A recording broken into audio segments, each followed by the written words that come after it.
Hello friends, ली Hunt के बारे में डिस्कस करेंगे आज। रोमांटिक एज में आते हैं, ये रोमांटिक एज के अंडर आते हैं ली हंट। इनको रोमांटिक एज का एक राइटर माना जाता है। ये एक क्रिटिक हैं, एसेइस्ट हैं, पोइट हैं, जर्नलिस्ट हैं, एडिटर हैं एंड राइटर हैं। बहुत काम किए हैं ली हंट ने। ली हंट के बारे में डिटेल से डिस्कस करेंगे। ली हंट का जो लाइफ स्पेन है 1784 टू 1859 है और इनका फुल नेम है जेम्स हेनरी ली हंट। जेम्स हेनरी ली हंट इनका फुल नेम है। ये एक क्रिटिक भी हैं, एसेइस्ट भी हैं, ऐसे भी लिखे हैं, पोएम्स भी लिखी हैं, जर्नलिस्ट भी थे और एडिटर भी थे और राइटर भी थे। बर्थ की बात करें तो 19 अक्टूबर 1784 को साउथ गेट लंदन इंग्लैंड में इनका बर्थ हुआ।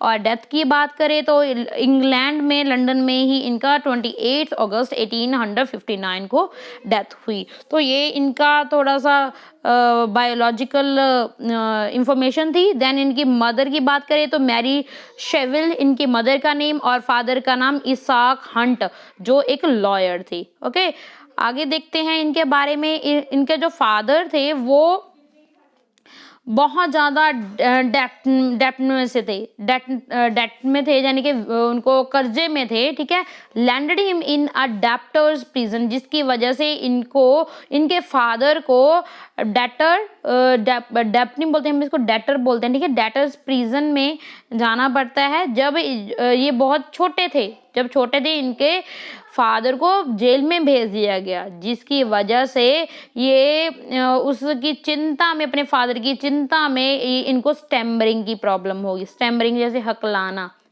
हकलाते हैं ना, जो हकलाकर बोलते हैं उसको स्टैमरिंग की प्रॉब्लम बोलते हैं। यानी कि ये स्टैमरिंग की प्रॉब्लम से सफ़र कर रहे थे because of his father's condition, क्योंकि ये फादर इसके जेल में चले जाते हैं इसलिए। एजुकेशन की अगर हम इनके बात करें तो क्राइस्ट हॉस्पिटल स्कूल लंदन 1791 से लेकर 1799 यानी कि 9 साल यहाँ पे पढ़ाई की इन्होंने। तो ये इनके यहीं पे इनके एक फ्रेंड बनते हैं जिसका नाम होता है थॉमस बार्नर। इनके ये फ्रेंड बनते हैं यहाँ पे। और लैम्ब और जो कॉलेज हैं Charles lamb and asterisk college, वो भी इसी स्कूल के, जो क्राइस्ट हॉस्पिटल है, हॉस्पिटल स्कूल है, वहीं पे इन्होंने भी स्टडी की है। तो एज अ बॉय हंट ने एडमायर किया, ये एडमायरर भी थे थॉमस ग्रे के और विलियम कॉलिंस के। तो ये इन्होंने अपने वर्क्स में एडमायर किया जब ये बच्चे थे। ठीक है, तब तो इनके वर्क्स के बारे में देखेंगे तो 1809 में इनका फर्स्ट पोइम का पब्लिश होते हैं, फर्स्ट वॉल्यूम पब्लिश होता है पोइम्स का, दैट इज अ जुवेनाल इनका फर्स्ट पोइम्स का कलेक्शन था। ये 1801 में आया। देन 1808 में बिकम द एडिटर, ये एडिटर बन जाते हैं जर्नल के। ये कौन से जर्नल के एडिटर बनते हैं? The examiner, very important point. ये ली हंट द एग्जामिनर के क्या बनते हैं? जो वो बनते हैं, एडिटर बनते हैं। और जिसका ऑनर्ड होता है, इस जर्नल का ऑनर कौन होता है? इसके ही ब्रदर होते हैं, जॉन। ठीक है, जॉन। ठीक है, और उसके बाद 1809 में देखे तो इन्होंने मैरिज की थी मैराइन केंट के साथ। तो एग्जामिनर के बारे में आपको क्वेश्चन में भी क्वेश्चन आ सकता है एग्जाम में, क्योंकि एग्जामिनर जो जर्नल था इसमें ली हंट ने और इसके ब्रदर को बहुत प्रॉब्लम्स आई इस जर्नल की वजह से। क्यों? क्योंकि इन्होंने ना कुछ उस गवर्नमेंट के अगेंस्ट कुछ पब्लिश कर दिया था, जिसकी वजह से इनको 2 साल दोनों ब्रदर्स को, ली हंट को और इनके ब्रदर जॉन को, दोनों को 2 साल के लिए जेल में भेज दिया गया, सब because of this journal the examiner. ये एग्जामिनर जर्नल 1808 में ये इसके बने थे एडिटर। ओके, देन आ जाता है 1816 में। तो 1816 में इन्होंने बहुत अच्छा वर्क लिखा, that the story of the Rimini. The story of the Rimini इनका बहुत अच्छा वर्क है और ये जो वर्क है ये इन्होंने जेल में ही लिखा। तो बायरन ने, जो बायरन है लॉर्ड बायरन, उन्होंने बहुत प्रेज की है इनके इस वर्क की, द स्टोरी ऑफ रिमिनी की, जो 1816 में इनका वर्क आता है। देन 1818 में फॉलेज इनका वर्क है। 1810 और 11 में द रिफ्लेक्टर, द रिफ्लेक्टर, ये भी इसके भी एडिटर बने और ये क्वार्टरली मैगजीन था, उसके इन्होंने एज अ एडिटर काम किया। और ये ही बिलोंग टू अ कॉकने स्कूल, तो कॉकने स्कूल से बिलोंग करते थे। कॉकने स्कूल है क्या? ये ब्लैकवुड मैगजीन है लंदन की, लंदन में एक ब्लैकवुड मैगजीन था। ये जो मैगजीन था ये गवर्नमेंट का मैगजीन बोल सकते हैं, सरकारी मैगजीन था, ठीक है, जर्नल था।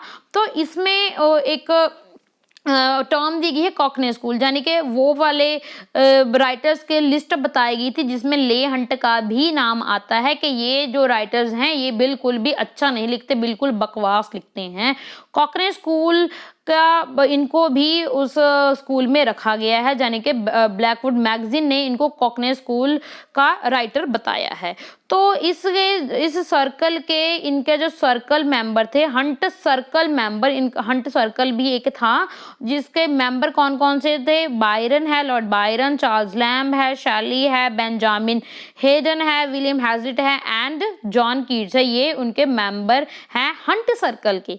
हंट सर्कल की बात कर रहे हैं, ये सभी मेंबर हैं Byron, Charles Lamb, Shelley, Benjamin Haydon, William Hazlitt and Keats, these are the members of Hunt circle. Then आ जाता है 1821 में, ये लंदन को छोड़कर चले जाते हैं, कहाँ पे चले जाते हैं? इटली में चले जाते हैं भाई। तो क्यों? क्योंकि ये हमने देखा ही है, तो इनका बैकग्राउंड भी इतना अच्छा नहीं था, ठीक है। तो इनको ना फाइनेंशियली सपोर्ट की ज़रूरत थी और इन्होंने शैले से हेल्प मांगी फाइनेंशियली, और शैली ने पीबी शैले थे जो, उन्होंने इनकी मदद भी की थी फाइनेंशियली इटली में। ओके, तो इन्होंने इटली क्यों गए थे? ये क्यों गए थे? क्योंकि इन्हों को बुलाया गया था, इनको ली हंट को बुलाया गया था कि शैले, बायरन एंड हंट ये तीनों एक स्टार्ट करना चाहते थे, द लिबरल करके ये एक जर्नल स्टार्ट करना चाहते थे, जिसमें ये चाहते थे ये तीनों अपना अपना वर्क पब्लिश किया करेंगे। मगर हम देखते क्या है जी, 1821 में तो ये जाते हैं इटली में, है ना, मगर 1825 में यानी कि आफ्टर 4 ईयर तो जो शैले होती हैं वो उनकी डेथ हो जाती है, ड्रॉन यानी कि वो डूबने की वजह से उनकी डेथ हो जाती है, जिसकी वजह से ये दोबारा 1825 में वापस आ जाते हैं इंग्लैंड में। ओके, देन आ जाता है इंपॉर्टेंट वर्क्स के बारे में देखेंगे, अब थोड़ा सा और डिटेल से देखेंगे।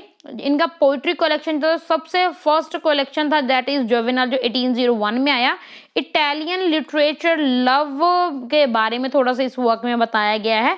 देन 1816 में जो इन्होंने प्रिजन में लिखा था work, the story of the Rimini, ये एक ऑप्टिमिस्टिक नरेशन है।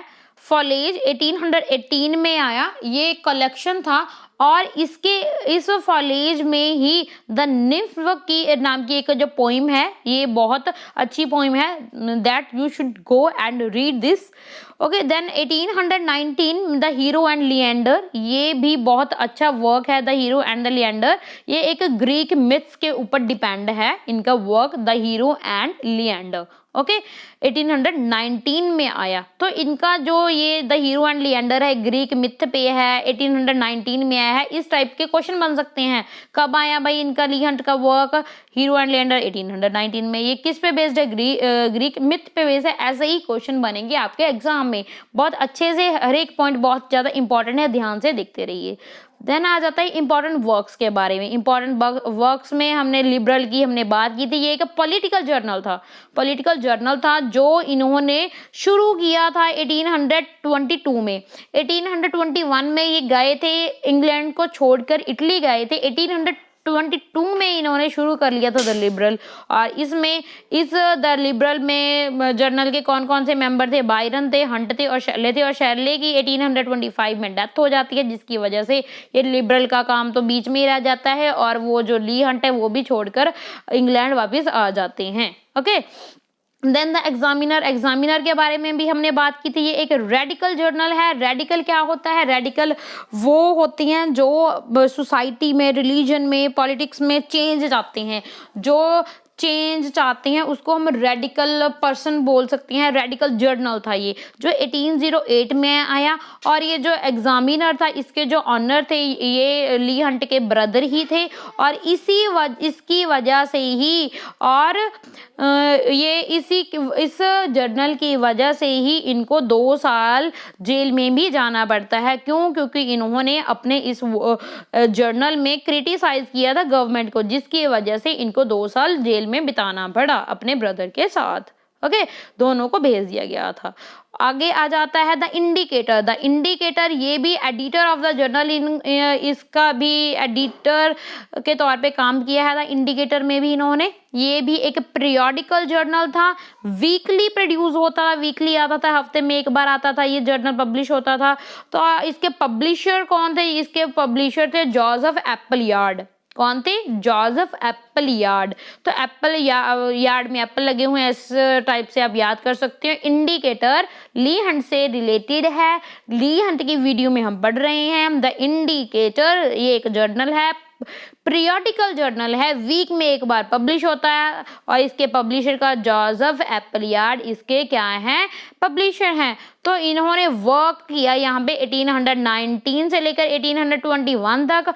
और यहाँ पे इन्होंने ये पब्लिश भी करते थे, एडिट करते थे reviews, essays, stories and poems. तो इसमें ज़्यादातर ये जो इंडिकेटर जर्नल है इसमें रिव्यूज पब्लिश होते थे, एसेस पब्लिश किए जाते थे, स्टोरीज और पोइम्स पब्लिश की जाती थी इस जर्नल में, द इंडिकेटर में। देन आ जाता है द रिफ्लेक्टर। द रिफ्लेक्टर भी 1810 से लेकर 1811 तक में आया। ये क्वार्टरली मैगजीन था। क्वार्टरली मीन्स महीने में एक, जो फोर्थ हिस्सा करें हम तो फोर्थ पार्ट करें तो वो क्वार्टरली हो जाता है, ठीक है। तो ये आता था। आगे आता है रोट अ पोइम। तो इसी में इन्होंने अपनी एक पोइम पब्लिश की थी, that the feast of the poet. The feast of the poet ये 1811 में ही इन्होंने इसमें द रिफ्लेक्टर में पब्लिश करवाई। और इसमें ये सटायर करते हैं अपने कंटेम्पररी राइटर्स के ऊपर। कौन सी पोइम थी? The feast of the poet. 1811 में द रिफ्लेक्टर जो मैगजीन था, क्वार्टरली मैगजीन था, उसमें इन्होंने ये अपनी पोइम पेश की, पब्लिश की। देन आ जाता है द कंपेनियन। द कंपेनियन 1828 में इनका ये वर्क आता है। और इसमें ली हंटर के साथ एक क्लेर्क देखी, CLAR की क्लेर्क, उन्होंने भी वर्क किया। ये भी वीकली पीरियोडिकल था। इसमें बुक्स, थिएट्रिकल प्रोडक्शन और मिसलेनियस टॉपिक के ऊपर मतलब ये पब्लिश करते थे। इन टॉपिक मिसलेनियस में तो कुछ भी आ सकता है, ठीक है। तो मिसलेनियस में कुछ भी ये मतलब जो टॉपिक थे उस पर पब्लिश करवा सकते थे। मगर इससे पहले जो एक और पढ़ा था ना हमने, ये जो इंडिकेटर था उसमें ऐसे स्टोरीज एंड पोइम्स और एडिटर्स के रिव्यूज हो जाते हैं, वो पब्लिश होते थे। मगर ये जो है द कैंपियन, ये इसमें बुक्स और बुक्स के ऊपर, थिएट्रिकल प्रोडक्शन के ऊपर और मिसलेनियस टॉपिक्स के ऊपर भी ये जर्नल छपता था, वीकली होता था। और फ्रेंडशिप की अगर बात करें, इनकी फ्रेंडशिप किस किस के साथ थी? विलियम वर्ड्स के साथ। विलियम वर्ड्सवर्थ जो रोमांटिक एज के बहुत फेमस पोइट हैं, उनके साथ भी फ्रेंडशिप थी इनकी। कीट्स, शैले, चार्ल्स लिम, हैज़लिट, ब्राउनिंग, टेनिसन और बायरन, इन सब के साथ बहुत अच्छी बॉन्डिंग थी, बहुत अच्छी फ्रेंडशिप थी, ठीक है। इनके वर्क्स में इनका, क्योंकि फ्रेंडशिप पे इन्फ्लुएंस तो होगा ही ना, तो इन्फ्लुएंस था इनके वर्क्स का, इनके ऊपर, ली हंट के ऊपर बहुत ज़्यादा इन्फ्लुएंस था। ओके, देन आ जाते हैं व्हेन डेकिन, जो चार्ल्स डेकिन है, उन्होंने लिखा था ब्लीक हाउस है जो चार्ल्स डिकेंस ने लिखा था। और ब्लीक हाउस में एक कैरेक्टर था जिसका नाम था हेरोल्ड स्किम्पोल था, जो सिमिलर उन्होंने बताया डिकेंस ने कि ये बिल्कुल ली हंट के साथ सिमिलर है ये कैरेक्टर, हेरोल्ड स्किम्पोल, ठीक है। ये ब्लीक हाउस वर्क का एक कैरेक्टर है। Then Hampstead circle, Hampstead circle हम पहले थोड़ा सा ही पढ़ा था हमने हेमचंद सर्कल के बारे में, जिसको हंट सर्कल भी बोलते हैं। इसके मेंबर्स कौन कौन हैं? वो है विलियम हैजलिट, ये तो हैं ही, ली हंट और चार्ल्स लेम, ये इसके इस सर्कल के मेंबर्स हैं। हैम्पस्टेड सर्कल भी बोलते हैं इसको। और कॉकनी स्कूल ऑफ पोइट्री के बारे में थोड़ा सा और डिटेल से देखेंगे। ब्लैकवुड मैगजीन है, मैंने पहले भी बताया था, जो ब्लैकवुड मैगजीन है ये गवर्नमेंट मैगजीन है, एक सरकारी मैगजीन थी। और ये 1817 में ये मैगजीन शुरू की गई और इस मैगजीन में क्रिटिसाइज किया गया है। तो किन किन को क्रिटिसाइज किया गया? Shelley, Keats, Leigh Hunt and Hazlitt, ये चारों हैं, इनको क्रिटिसाइज किया गया है, कॉकनी स्कूल ऑफ पोइट्री बोला गया है इनके वर्क्स को, जिसमें ली हंट भी हैं। और ये इनको डिग्रेड किया है, इनके वर्क्स को, मतलब उनकी कमियां बताई गई हैं, इनको बोला भी अच्छा नहीं लिखते ये Shelley, Keats, Leigh Hunt and Hazlitt, इनको इस मैगजीन ने, ब्लैकवुड मैगजीन ने, 1817 में आई ये मैगजीन। ओके, 1801 में हमने पहले भी देखा था जुवेनिला, ये कलेक्शन ऑफ पोइम्स है और ये एज और 12 से लेकर 16 की एज में ये इन्होंने अपना वर्क लिखा था। द राउंड टेबल 1817 में द सीरीज ऑफ एसेज है जो 2 वॉल्यूम में आई थी। इनकी एक लॉन्ग पोइम थी the story of the Rimini, बहुत इंपॉर्टेंट है, जो 1816 में आई। इसका सोर्स है डेंटे का इन्फेर्नो, जो डेंटे है उनका द इन्फेर्नो, उससे सोर्स लिया है इन्होंने इस पोइम के लिए, द स्टोरी ऑफ रिमिनी के लिए। देन 1818 में देखें तो ये कलेक्शन ऑफ पोइम्स आया था। कलेक्शन ऑफ पोइम्स का क्या नेम था? फुलेज। इस फुलेज के अंडर ही 3 बहुत फेमस वर्क आ जाते हैं। इनका वर्क कौन कौन सा है? The thought of the Nile, Nile एक नील भी बोलते हैं इसको, रिवर है एक, ठीक है। द थॉट ऑफ नाइल 1818 में, तो 1800 सबका ये है। द हीरो एंड लिएंडर, ये भी बहुत फेमस है। 1819 में बेकास एंड एरिएंड 1819 में। देन जॉनी किस्ड मी 1838 में, ये एक पोम है जो ली हंट की है और इसका टाइटल था रैंड्यू, ये टाइटल था पहले। देन इन्होंने publish Johnny kissed me as मतलब पब्लिश करवाए। देन अबू बिन एडम, ये तो आपको स्कूल स्टैंडर्ड में भी हमने पढ़ा था।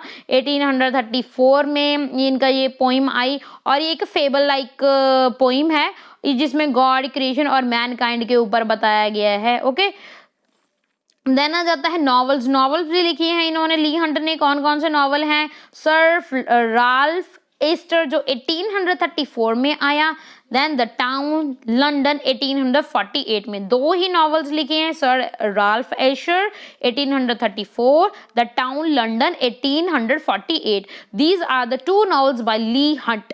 तो ऑटोबायोग्राफी भी इन्होंने अपनी दी है, ऑटोबायोग्राफी जो इनकी 1850 में आई, जिसमें इन्होंने अपने लाइफ एक्सपीरियंस बताए हैं। This is all about Leigh Hunt के बारे में आज की वीडियो में इतना ही। Thanks for watching, best of luck for your exams.